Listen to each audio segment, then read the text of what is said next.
安。地上不管任何的制度都不会完全公平的，对不对？虽然最后这个希罗非亚的女儿有5个孩子，规定一定要嫁给同宗派的里面，但是宗派里面也很多人啊，对不对？最后还是有些家族会比较什么有钱、比较大，对不对？所以世界上不管怎么样子弄，都不会有完全的公平。所以我开始这个公益组开始读创世纪的时候，我就跟大家讲，圣经记载的是一个事实，不管好的坏的，它都记下来。很多人说圣经记载的东西都是对的东西，这些观念是不对的。为什么呢？因为圣经里面讲很多是人不应该做的事情，对不对？但是它是事实，就写下来。圣经里面讲到很多是神不喜欢的事情，对不对？但是圣经也将它记录下来。为什么将事实记录出来呢？因为我们从事实里面我们可以学习。这是第一个概念，要大家了解读圣经的。如果你不能明白这个概念，你读圣经会很多的问题出现。第二个呢，圣经从来不跟你们讲公平，这要了解这个事实。所以人在地上要求公平，你就会很痛苦，对不对？你求公平，你就很难受，因为我们只有在天上才有公平，在地上没有公平。为什么没有公平？因为每个人都用站在自己立场去分析事情。所以不会有公平，对不对？你认为这样子对我应该是37分才对啊，对不对？就是对我来公平，但对他来讲，他说应该反过来才对啊，对不对？所以没有公平。所以我们在读圣经，你不要去寻找公平，寻找一个你认为世界上最好的方法，没有。所以我们做任何事情的时候，我们只有表现我们能够明天比今天好，我们一天一天的进步，那才是真正的真理。也不是要一步到位，所以这个概念要有。36章是最后一章圣经了，民数记最后一章。那刚才这个有成弟兄已经将所有的里面的事实、道路、真理、生命都讲完了，我只分析一点。神连这么小的事情都管，对不对？这个神是很爱我们的，阿们吗？阿们。很多人是不太管你的小事情，不太管你的。以前我们的中华民国有个总统就是倒给的小事就是我的大事，我忘记那个是哪个总统讲的，对不对？其实都是他自己的事，对不对？我们很希望每一个人都能够关心我们。我们遇到困难的时候，在别人看来可能是个小事情，在当事人可能是个很大的事情。我们在教会服侍一段时间，我们遇到很多的弟兄姊妹的一些困难，其实很多困难看起来是很简单的，所以有些困难是晚上睡不着觉，对不对？那这个困难变成他人生最痛苦的事情，那对我来看呢是很简单，睡不着觉，那就不要睡，就这么简单嘛，对不对？真的，我跟你讲，睡不着觉的就不要睡嘛，睡到累都没办法就会睡着了，对不对？那就睡着了，对不对？真的，但是对他来讲是个很大的困难，你知道吗？让他意志消沉，让他脾气暴躁，让他觉得人生完全没有希望，因为失眠、忧郁症、恐慌症很多问题。那这个就是对他来讲是个很大的困难。那我们没有办法了解他，但是神对我每一件小事，他都很重视。就是36章要告诉我们，神是有多么的爱我们。那36章其实这个方法，女儿可以拿到这个产业，但是有个聪明的人叫基列，他想到的，那万一他嫁给其他11支派怎么办？对不对？那我们马拉西支派不是就完了吗？所以他又去投诉。摩西知道这个事情以后，他也没有马上说。你就不要讲了嘛，怎么规定就怎么做嘛。摩西要不要这样子，对不对？他会去问神，神给他个答案。神说可以嫁娶，但是要嫁在什么40支派中的里面。其实这个方法有没有缺点呢？还是有缺点，对不对？因为最后同宗里面还是有一些家族很有钱，所以神为什么设立喜年？对不对？神为什么设立你？最大的你要服侍小，你钱越来越多，你带不走，对不对？你应该赚这个钱什么？这个弱小。这个故事就是在路德记就会讲到。最近有一个美国有一件很大的新闻就是那个巴菲特，他一个合伙人，他们两个都80几岁。巴菲特从来没有跟人家讲他有合伙人，他是公开承认就是他合伙人。那个已经80几岁，你的这个合伙人呢，将所有的钱呢都捐出去了。他今年87岁还是88岁。纽约时报就很奇怪，觉得需要访问这个人，因为这个人从来没有听过他名字，但是巴菲特他说他是他的合伙人，他非常有钱，他将所有钱都捐给所有的慈善机关、非营利机关。然后纽约时报就访问他，他只讲了一句话，他说我去的地方不需要这些东西。那我们常常呢留了一些东西在这边呢，所以大家要注意。我们将来去的地方不需要这种东西。你在地上为了这些东西烦恼愁苦，其实价值不大。我们将来去的地方是看你今生在地上有多爱主，帮助过多少弟兄姊妹，有多认识神，是根据这个来判断，而不是根据你的户口。所以这个人将所有户口，他是不是捐99%，他是100%捐出去。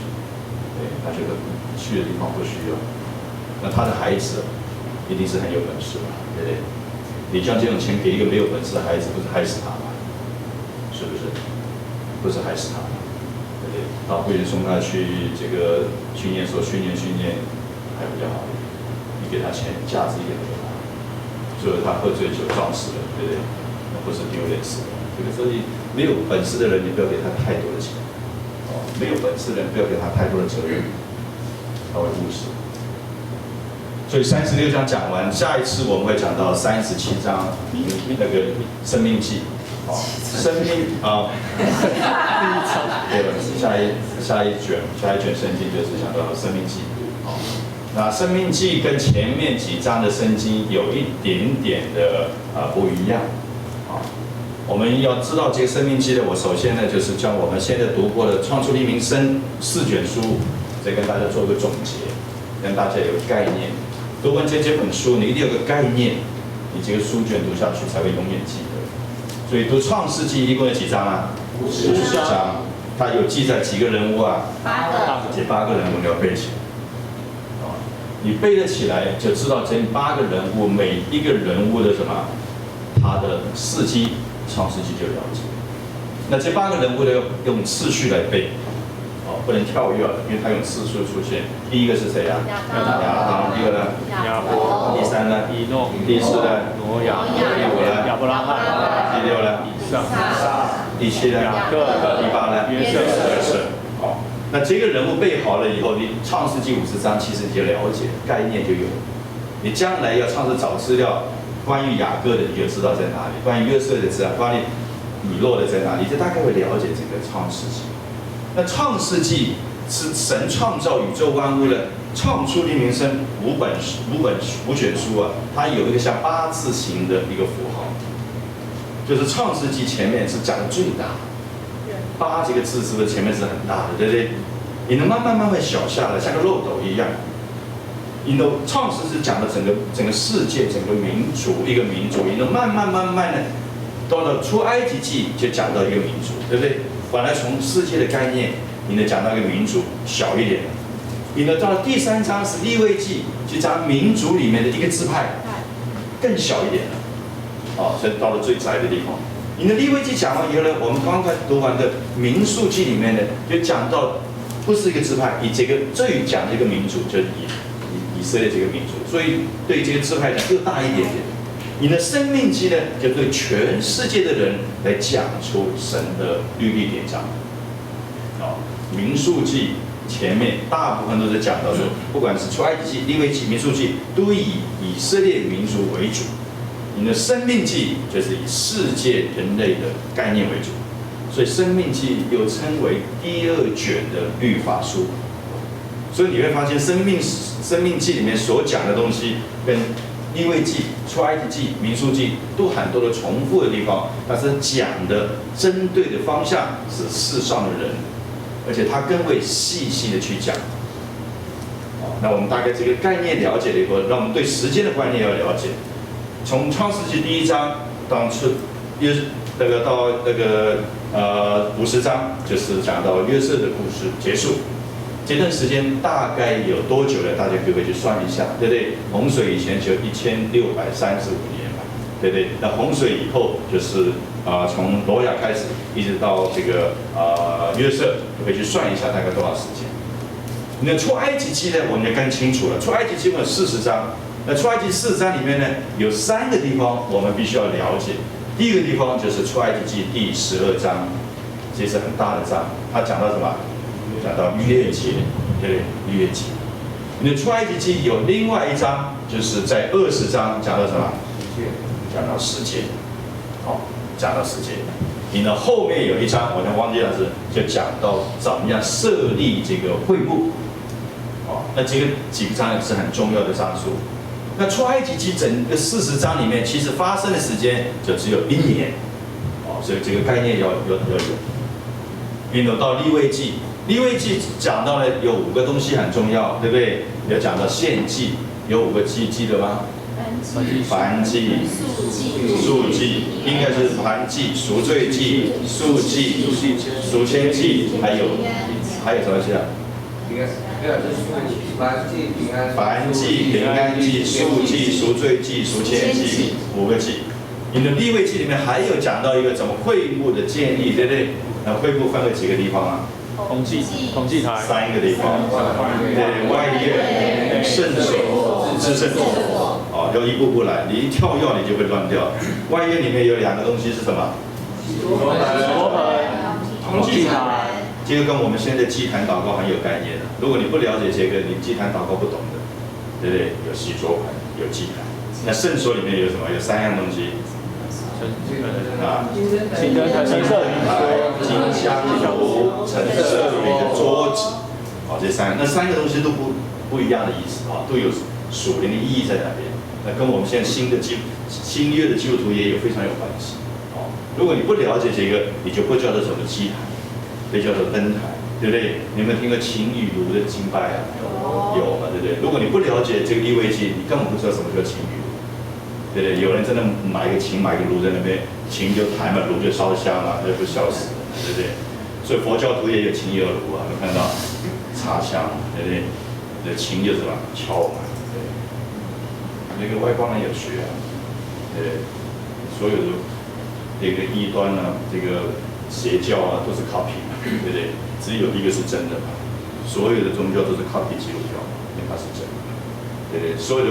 这个的假钞都copy真钞嘛，对不对？都照他的方式来做。所以整个利未记里面还有一件事情很重要，只有利未支派的人才能什么服侍神。你的利未支派里面只有一个家族，就是亚伦的家族才能做什么祭司。祭司跟利未人是不一样的。利未人做什么事情呢？做抽汤，就是做这出力的东西。搬啊、砍啊、抹啊、擦啊这些东西，只有祭司才能做什么？就是献祭服侍神。那祭司里面有大祭司，那到新约我们看到有祭司长，对不对？祭司长跟大祭司不一样，就像中华民国这个司法制度里面有检察首长，对不对？有警察长，对不对？都不一样。所以你要了解，那祭司本身呢，它有衣服的，对不对？它有不同的衣服。它有6件的附件，我们要记得起来。这每一件都代表不同的意思。从头开始是什么？冠冕，对不对？胸前是什么？胸牌外面还有一个叫什么？以弗得，对不对？腰部有什么？腰带。这个还有外衣、内袍，这些都有属灵的意思在那边。现在祷告祭坛，牧约翰所的祷告祭坛，就根据这6个事情。有6件物体，对不对？外面、胸牌、以弗得、腰带、内衣、外袍，都根据这6样事情来做祷告。只是他没有跟你分析清楚，他只跟你讲说，祷告一开始要敬拜，对不对？敬拜就是冠冕，对不对？讲下去你们就会了解。第2叫认罪，对不对？认罪是什么？就是以弗得，对不对？以弗得就是神标榜神的赦免在他们身上。那以弗所上面有12个牌子，对不对？12支派的牌子，所以12支派你要记得起来，会不会太多了？不会啊，你记起来不难啊，对不对？我也没准备，就是记起来。12支派要不要背一背啊？这个去以后有机会去美国做那个传道人的时候，会被问到2个问题哦。第一个的，你是来这里做什么的？我传道人，因为美国是一个基督教的国家，你做传道人2个礼拜绿卡就出来了，很快。你跟你的爸爸申请的话，起码2年3年；跟太太的话4年5年，对不对？跟妈妈的话10年8年，对不对？就跟耶稣的话就2个礼拜，很快。那很多人就是傻不隆咚的去美国做这个做宣教师啊，做牧师去的。那海关的人他不是基督徒啊，对不对？但是海关人他也穿过主日学啊。哦，叶世伟，你是来这边做我们宣教师，我们真欢迎你啊！等一下，12支派背一背。12支派背一背啊。流变、流变、利未、犹大、便雅、但、拿弗他利、迦得、亚瑟、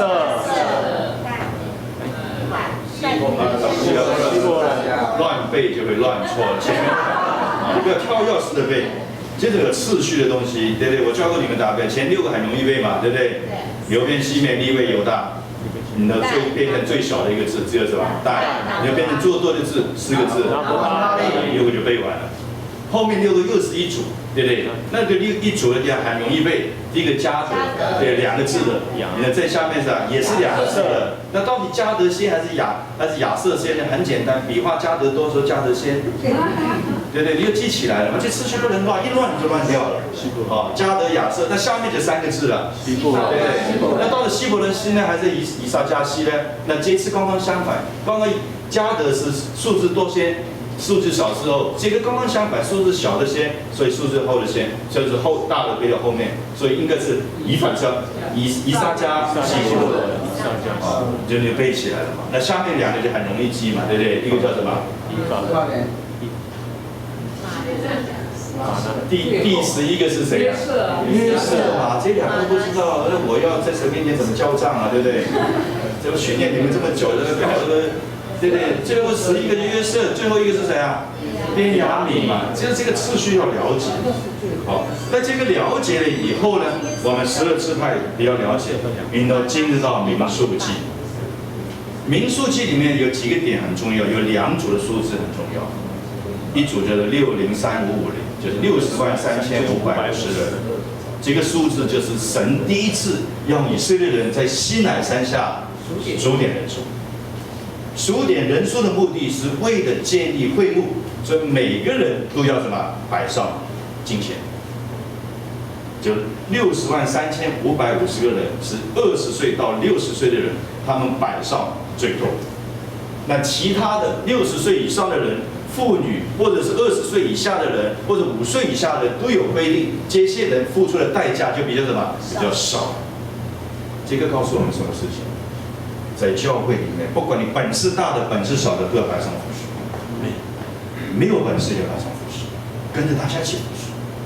不能说我80岁了，我不是，20到60最壮年的时候，他付出代价最多。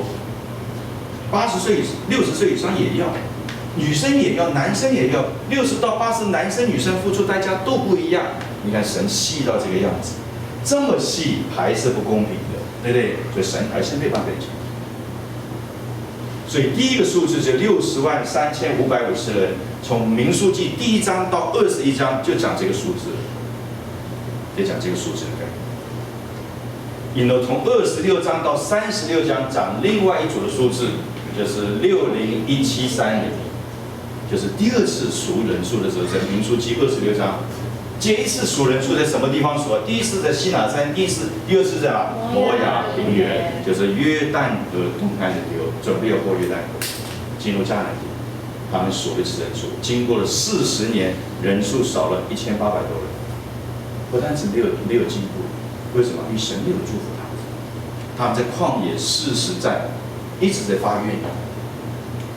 你的这次数点人数以后，就进入到迦南地的时候，还没有进入之前，有2个半支派要留在原地，不愿意过去。有另外一个9个半支派要进去。那进去怎么分呢？就是从34、35、36章，刚才老王讲的5个重点，所有的支派的界限、国线全部画好，谁来决定这个事情？人数也数好。这些事情，立位的人怎么得到产业也讲清楚。这些产业如果出了问题，怎么样子献祭，怎么样子陶醉也有。那最后一个就是产业不能给其他支派，一个支派独大，2个支派独大不行。所以民数记总共讲的时间是38年。概念有没有？没有就录音下回去就听一听嘛，对不对？这个做笔记，大概1张就 A4 纸1张就做完了。做完1张，比你读40年圣经都来得清楚。你有了这个概念，你去读下去，每件事情很清楚。我们大概都是细的东西读得很多，大的东西不了解，所以找一个东西就很辛苦。你有了概念以后呢，我们就比较了解这边的情形。那到了生命记，又重复再讲，对世界上所有人，以色列人讲完，对世上人再讲一遍。所以这个就是创出利民生，总共加起来是189章。1年算50个礼拜再读的话，需要3年半的时间就读完。那我们下个礼拜开始，我们就要读生命记。生命记一共有34章。生命记因为很多是重复的，所以下一次呢，我会有时候跟人读2章，跟人读3章，比较快把它读完。我们希望今年或者明年初的时候能够将生命记读完。然后7月27号，我们有个期中考试，有个期中考试，就是我们丰一组成立已经差不多有2年多3年，2年半的时间，我们有个期中考试。这个考试呢是怎么考的？就我们办一个聚会，动员所有的弟兄姊妹。那我们要看一下，这次我们在这个民数记的那个作者常常讲，这个丰一组只是为了高级知识分子成立的，对不对？这是个冷笑话，但是我觉得蛮有意思的，对不对？自己鼓励自己是高级知识分子，也没有什么罪过，对不对？我们总不能自己是低级无耻的知识分子，我们也不要想，对不对？那知识也不是高级，我们也没有定义嘛，因为台大毕业才叫高级嘛，没有嘛，对不对？你会讲波就叫高级嘛，对不对？这个标准是你自己定的嘛，那你要做高级要做低级，你自己做决定嘛，对不对？所以我们办一个活动，我觉得看看到底我们弟兄姊妹之间的同心有多大的同心。这个活动我们第一次办，我们开始祷告的时候，甚至给我500人的概念，但是我是小心的人，我的心情不够。我看到开始动的时候，好像都不是很在动。我记得大概几个礼拜之前，就是我在这边讲的时候，那个帮我们才10几个人，我就自动降下来，就是我就说算了，300好，对不对？300也是很害怕，对不对？但是神给我的概念，第一个概念才是对的，那过500了嘛，对不对？像今天我停车一样，我有个专用停车位置，你们可能不知道。这里有棵大树，你们望过去看到一棵大树旁边乘凉的那个小车子就是我。我一直都在停在这个位置，现在对不对？今天我一来到位置，那位置没有，全部停满了。神就这样讲，那位置就给你的，对不对？我就等了大概30秒，就不耐烦，就转进去巷子里面，因为那边几率比较高嘛，对不对？车位比较多嘛，到了东西都没有，这都回来这边位置还留在这我跟那边一样。所以我就不太相信神给我的位置就那个位置，对不对？我就要自己找到有个神车，还是回去等那个位置。对对，我的位置那个有棵树，而且没有太阳晒不到，就看到那个路边很好的位置。要看你那个位置，想超挺。他们长了1、2个月的时间，就是这个位置。我讲这个人，我们人很小心，我们都很怕，对不对？但是神给我一个概念，500人，我们就做到500人。那这一次呢，我们有一些原则性的东西我跟弟兄姊妹讲一下。有哪一位不知道727要聚会的举个手好吗？大家都知道，这个最高指示啊，为了这4个字啊，我就祷告了一段时间啊。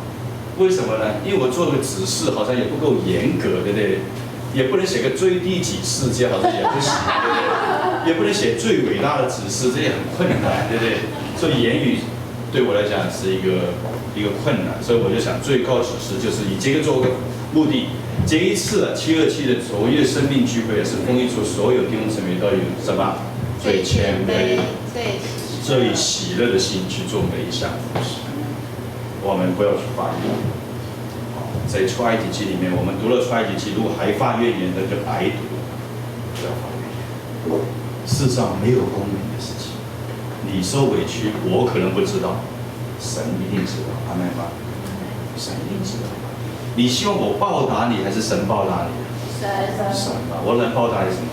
我们现在小组就60几万，我报答你全部给你也只有60几万而已，对不对？何况我做不到这个事情，对不对？所以我报答你是非常有限的，神报答你才是永恒的。阿们吗？要认识这个真理，要认识这个真理。所以每一件事情，我们要最谦卑、最喜乐。那天我们服侍，我们要最谦卑，对不对？要能看见这个小组跟其他小组不一样。第二个，不要有负面的或者发怨言。因为什么？我们每个人都有负面的想法，因为世界上没有公平的事情，对不对？所以谁提出来的案子都不会是最好的，那你就会想到负面东西嘛，是不是？负面就是这样形成的，因为没有最好的，所以你一定会想什么方法都会找到毛病，找到毛病你就想那个少部分的问题去想，这是负面，也没有错的，但是你不能这样想，为什么？世界上没有一个方法是100%。将来在天上才会有，就像世界上没有一个教会是100%。很多人会选教会跑来跑去，好叫选教会。我跟你讲，只有一个秘诀，就是你在教会里面有没有摆上完全的服事。如果有，那个你就成为这个教会的祝福，你就不应该离开这个教会。如果你在那边是没有得到建造，没有得到成全，那我建议你要换个教会。因为你的钱放在 A 这个银行，不但是没利息，还要扣。你不会这么傻一辈子放钱在那边吧？你会找一个什么利息高一点的，同样道理，对不对？因为你不是向牧师交账，阿们吗？所以你要找。那如果你换来换去教会都觉得教会有问题，那你要检讨，可能不是教会的问题，可能是你的问题，对不对？那怎么解决这个问题呢？很简单，也很简单。你最要面子的，你就加入一个小组，专门是对付你面子的小组，对不对？你去加入，你就会得到。真的，我不骗你的。你最害羞的，最好加入一个小组，每天问你问题，对不对？每天考你，就不害羞了。面对他，对不对？你最喜欢讲话的，那你最好找个小组都不讲话，大家专门安静的最好，去学习安静，对不对？你真的，我跟你讲。你学习完了以后，你才知道怎么样子神在你身上。很多人做基督徒做了一辈子，常常跟我说：“叶弟兄，我根本不知道神要我做什么，因为他从来没有去试炼过，他从来没有，他就一直在那个地方，跟他讲也没有用，他永远踏不出来嘛。”有个姊妹说：“我在那边聚会很多年，根本有没有建造都不晓得为什么。”那我说：“换个教会呀。”但是不好意思，那个牧师好可怜。一走的话，15个人就走了1/15，对不对？我不能再讲下去，再讲下去，人家以为是我在挑拨离间的。但是你要了解一点，将来主不会像我这样问你啊。主说：“我给你2000两，你放在哪里啊？”你不能说我放在那个教会啊，那个牧师要负责任啊，对不对？没有了，神说个人要什么？负个人的责任呢？如果我们都可以推搪的话，那每个丈夫都叫老王都怪太太凶嘛，对不对？那不行啊，对不对？神说我给你个胆啊，对不对？你太太的胆跟你的胆都一样的啊，对不对？你不能说因为他凶的时候我没办法，我都每天在陶城里面都不出来啊，对不对？不行的，对不对？个人要负个人的责任，你不能叫账说那个牧师好可怜啊。对不对？所以我不想离开啊，所以你给我的2000两，埋在地里面，意思怎么就不用了？对，主耶稣举的例子嘛，1000两，问题就出在1000两，5000两的大恩赐的大概都挡不住啊。大恩赐学习什么？就是学习谦卑，就怕骄傲。所以保罗一直说自己是罪魁中的什么？罪魁。保罗不会软弱的，这个5000两的忍不下来的，每天都火烧啊！不传福音就有祸了，你有这个心吗？你说传福音才有祸，对不对？那保罗，你看那大恩赐的人，他根本忍不下来的。那保罗要学习就是什么？谦卑。对，学习态度不一样。1000两学习什么？要拿出来用，要做，对不对？教会都是1000两的问题，全部埋在地里面。你主来的时候交账，交账没有一个理由可以说因为牧师不好，因为长老不好，要饺子账不好。如果都能这样讲的话，神就没有办法审判人了，对不对？我常常说，如果大家都有 excuse， 都可以分析，都有讲道理，神是不听道理的。神是我给你的恩赐，我良好的道路最好的。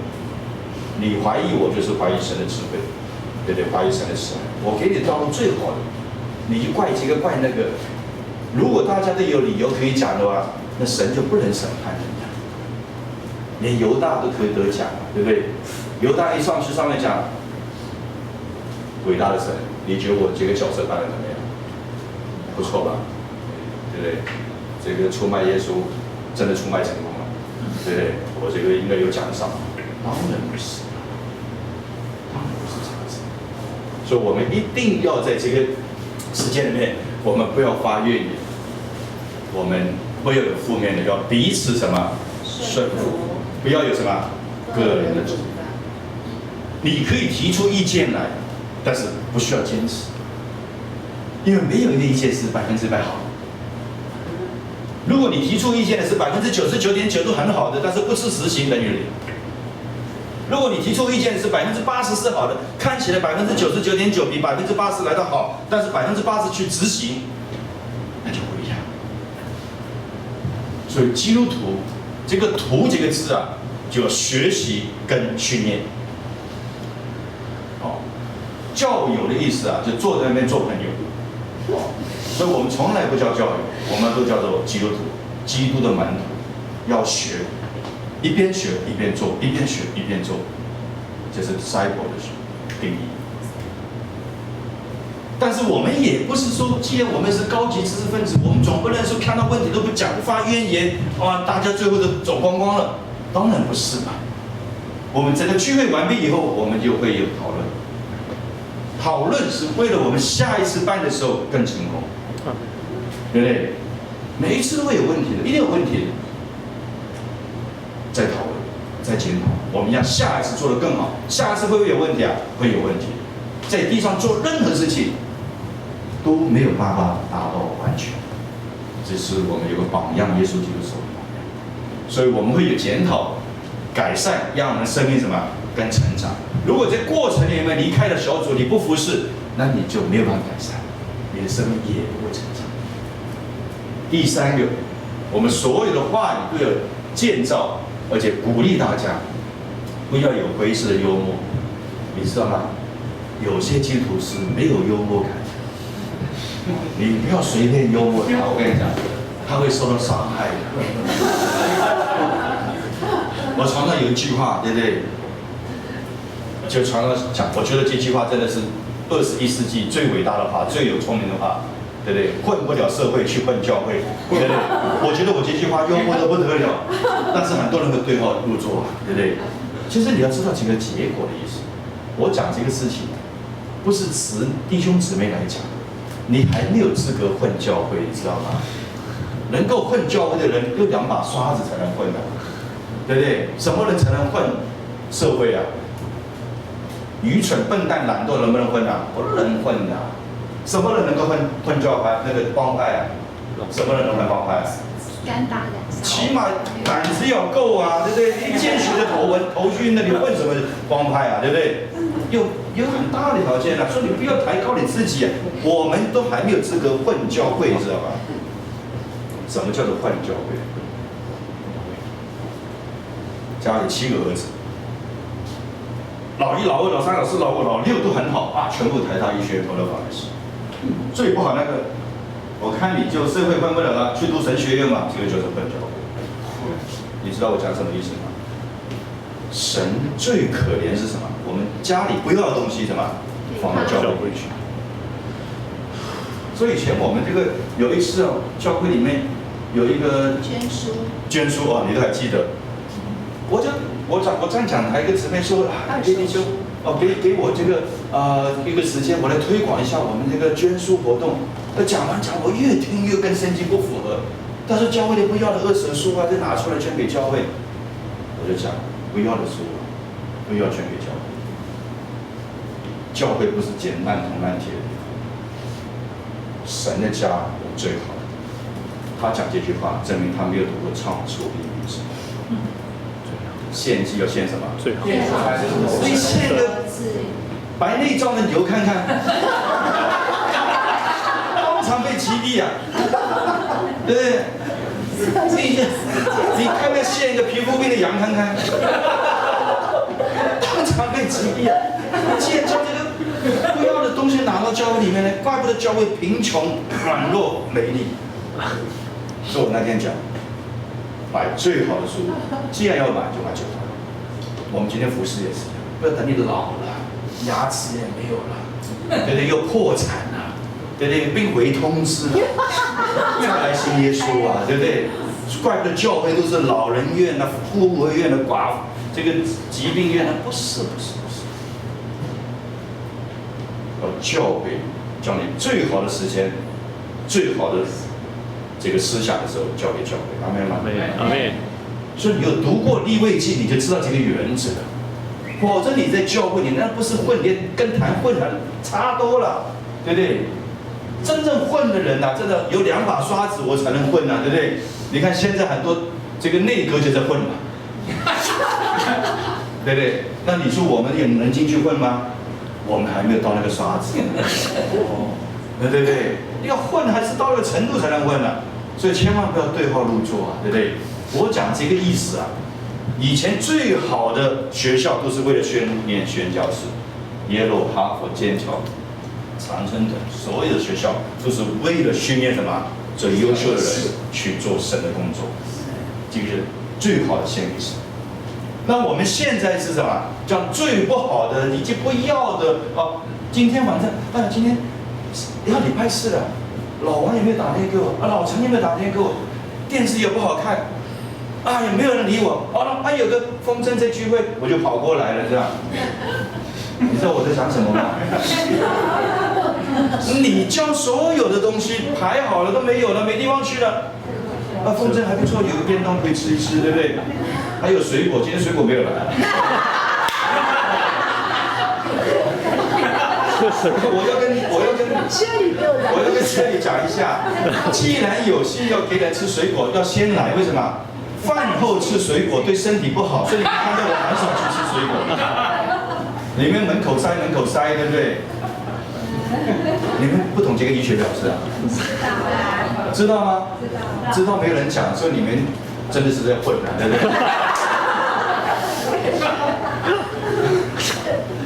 水果要在饭前吃，阿妹吗？这个长癌症的几率就低很多。为什么呢？因为你饭后吃的东西，淀粉、蛋白质、这个脂肪下去以后，整个肠胃都占有这些东西。你水果它比较不容易吸收的东西，你进去里面根本一点效率都没有。你应该先吃水果进去，让这些水果的好的天然的东西充满你的肠胃。你食物下去就满足那个饱足感，你呢将有利的东西吸收，没有利的东西就排出去。所以3天1次大号跟1天3次大号哪个比较好啊？1天3次。对呀，你都知道了嘛，对不对？因为没有用的东西怎么？赶快排掉。排出去嘛。那所以要学习啊！我的领袖他常常巩固领导中心啊，对不对？我要讲一句你们真的有当我是做领导吗？有。那就很重要的问题。我们说主啊，对不对？主就问你一句话：你真的当我是主吗？教你聚会你不聚会，我叫你服侍你不服侍，我叫你读经你不读经，我叫你奉献你不奉献。你还叫我主？神就根据你这句话来审判。那你说我不认他是主，你说我仆人可不可以？那个连审判都不用审判，直接到对不对？你主都没有了，在主的面前审判，还只不过是哀哭切齿跟得荣耀而已。起码我还能够进到美国的国家里面去嘛，对不对？你没有主，耶稣既然不是你的主，直截了当进火湖，对不对？不用审判，名字没有生命册上，全部不用审判。启示录20章讲到说，海交出人来，各地阴间所有人都要查出来，死在阴间的人都要交出来，在大宝座面前受审判，名字没有写在生命册上，全部认为死。下面的才是从神的家里面开始审判。神说：“我回来了，我给你5000两，你赚了多少？我给你2000两，你赚了多少？我给你1000两，你赚了多少？”这个跟生死没有关系，这个跟羞耻有关系。所以这些人都会在外面哀哭切齿。为什么哀哭切齿？这么容易得到的，我既然得不到，就是哀哭切齿。如果很难得到的，你得不到，你不会哀哭切齿。结果有一次亲身的经验，我大3的时候，一个神经解剖课是非常难。现在这个人是在台湾很有名，他做我们的老师，从美国刚刚回来教。我们医学院里面140几个，当掉了90%，大概只有10几个人及格。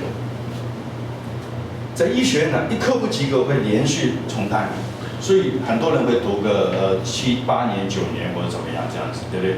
时间很长。但只有那一次当掉的，大家都觉得很快乐，大家就没有压力。一看到，哦，关如你也当掉，我也当掉，哦，有成你也当掉，我当掉。那我是其中没有被当的人，你知道吗？当人家问到我当掉没有当，我不敢讲我没有被当，你知道吗？因为大家都不及格，你及格，你一定有问题嘛，对不对？这个问题不管正面反面，对不对？我发现那些不及格人比及格人还要高兴，因为真的太难了，他们不会哀哭切齿，但有一些当掉10%的、15%的这个常数在当的人，这些人就会有点哀哭切齿。我讲这个意思是什么？如果神给我们东西是非常难的，将来审判我们，哇，整个教会99%都不及格，那个及格的反而哀哭切齿啊，对不对？你了解我在讲什么吗？今天神给我们的东西是难的，容易的？容易。既然这么容易，你得不着，你将来在外面哀哭切齿才会哀哭切齿，阿们吗？阿们。像神经解剖，这么多人不及格，他们没有人哀哭切齿，高兴得不得了。他去看几个老师，你怎么办？果然没有多久，他说再重考一次，因为他没办法交卷了，对不对？90%人不及格，那最后是我们这个10几个人哀哭切齿，为什么？读的这么多白读了，对不对？再考还不哀哭切齿，对不对？很讲啊，对不对？哇，那是真的是很冤枉啊，对不对？但是这个事情我觉得很奇妙。那一次的考试很难，但是到4年后，到我7年级的时候考医师执照的时候，我那次外科考97.8分，通常外科都是考50分就不错了。为什么呢？那天的神经解剖的考试题目在那一次里面出了很多，因为我也没有白读，对不对？所以我就那个考医师执照那个分数还留下来，对不对？30几年了，我民国71年考医师执照，所以还留下来，就万一有人要看我，不要乱吹牛，就跟你看，真的97.8分，很高的，对不对？意思上，我们用功的东西都没有白。所以这边告诉我们说，我们第3个，所有的话要建造，要成全，要鼓励大家。尤其当天服侍的人，忙的时候不要发怨言，要很喜乐，很谦卑。他有什么刁难你的问题，最好你服侍他，正是考验你对神的认识。我说啊，常常说啊，让你服侍周神中牧师、伊利凡牧师，你很快乐的，对不对？太好服侍了，这2个人自动的很，对不对？你要服侍比较这些问题的，你是要需要点才气，阿们吗？阿们。你服侍保罗那太舒服了，所以服侍耶稣基督是比较舒服容易，阿们吗？他太了解了。我们服侍最小的一个肢体，主耶稣讲的，都要得到赏赐。最小的，我跟你讲一个真理，是最难服侍的，阿们吗？你不要以为是最大的最难服侍，那你错了。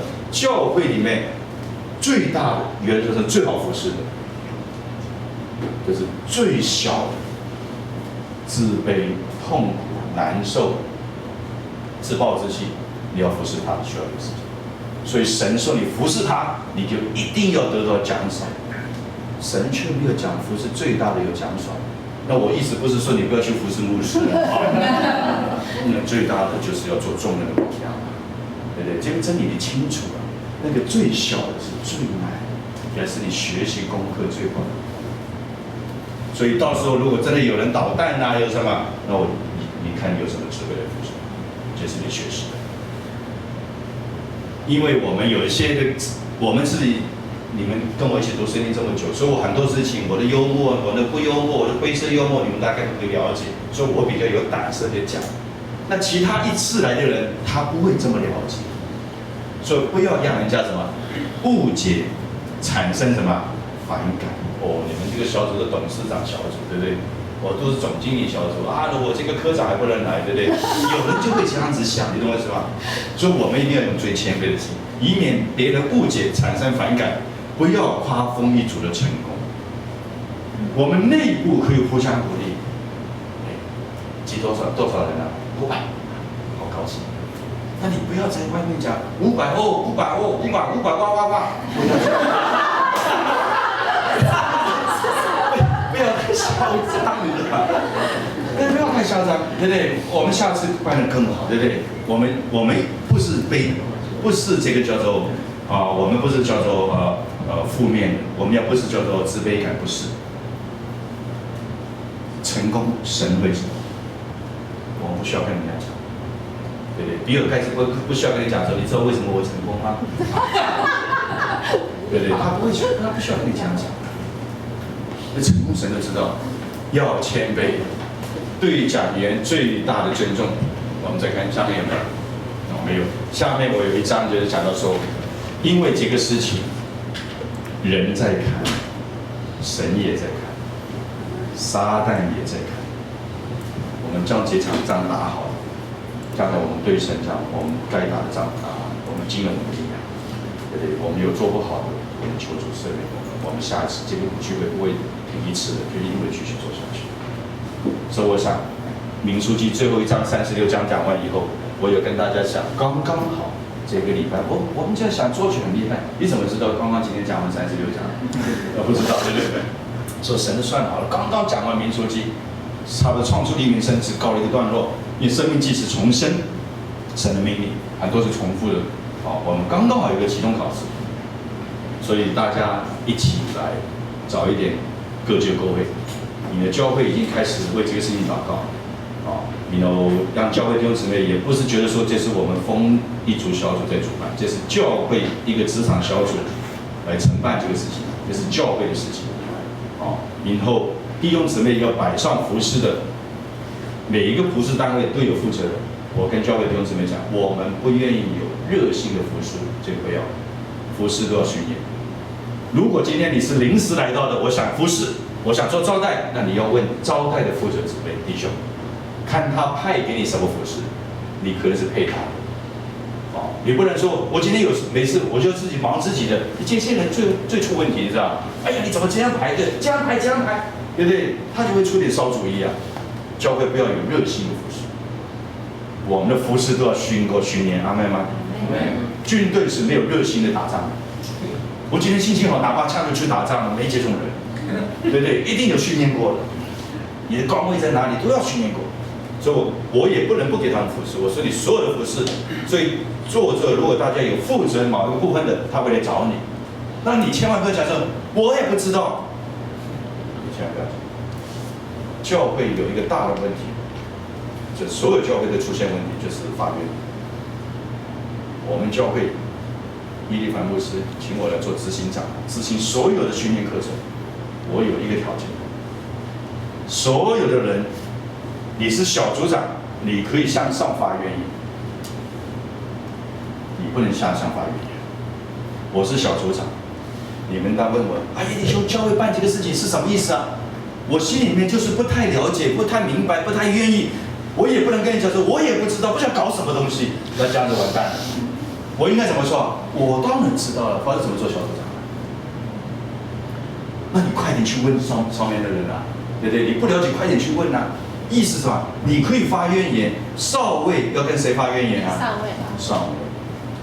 上尉要跟谁发怨言啊？少校，在你上面，他有义务告诉你，他有义务承受你的发怨言。所以这跟我以前讲的真理是一样的。我是1号，谁都可以呛我，因为我不会跌倒。为什么不会跌倒？因为神与我同在。但是我去呛你的话，你就很难受。阿妹吗？所以你是组员，你呛小组长，这是天公地义的事情。所以小组长不要去呛。那小组长可以呛谁呢？我们教会有联络人，你就呛联络人嘛，他比你高级嘛，对不对？那联络人要呛谁呢？呛执事嘛，呛长老嘛，对不对？你就呛。那我只能呛谁了？牧师。到了我这个职位啊，其实不太容易呛。为什么？你呛完人，我们试过很多，你呛完以后心里面很舒服，然后后面学习的功课才行。学多了，你就会嘴巴闭起来。真的，这个学多了就知道，对不对？学了以色列学了40战，你学不好，对不对？你慢慢功课学好了也知道。有些话，他是你的权柄，你可以呛他，你神准许你不了解你可以问。但是如果你是故意的或怎么样，要非常小心。那你学的功课真的是学过的，我们也学过很多，所以我绝对不会去呛我的部属，因为他要跟神交战，我只要顺服他就好，就这么简单。所以在这个整个系统里面，既然打仗就会有不同的层次，阿们吗？这个基础的理论了解的，这个仗会打得很愉快。我们就低头做祷告。主，我们感谢你，让我们这段时间将创世纪、出埃及记、利未记、民数记，我们靠着你的恩典，我们将它读完。我们下礼拜开始要读生命记，求主你重新给我们一个概念，要明白神的心意，好让我们在地上服侍每一件事情都是讨神的喜悦。主，我们将727这个聚会恭敬的仰望主，谢谢我们主，你将人数突破了500人。你是个信实的神，我们都是小信的。主啊，你实在是伟大的神。你说500就500。主，我们将一切在你面前摆上的劳苦的弟兄姊妹，你亲自报答他们。主，让他们在凡事上蒙到你的祝福。我们将那次聚会，无论是天气，无论是饮食，无论是安排的内容，无论是音响，无论是招待，无论是整洁，我们特别为4位讲员交在主的里面。让他们说出卓越、建造、安慰人的话。让每个来到面前，不管是弟兄姊妹、福音朋友，让他们明白神在我们生活上，在我们生命上有个卓越的计划。我们应该去认识，我们应该去执行。主，你是在帮助我们，让我们在你大能大力之下，能够安息在你的面前。我们727的聚会使神的荣耀，让我们小组每一个弟兄姊妹得到祝福。谢谢我们主，奉耶稣基督的名。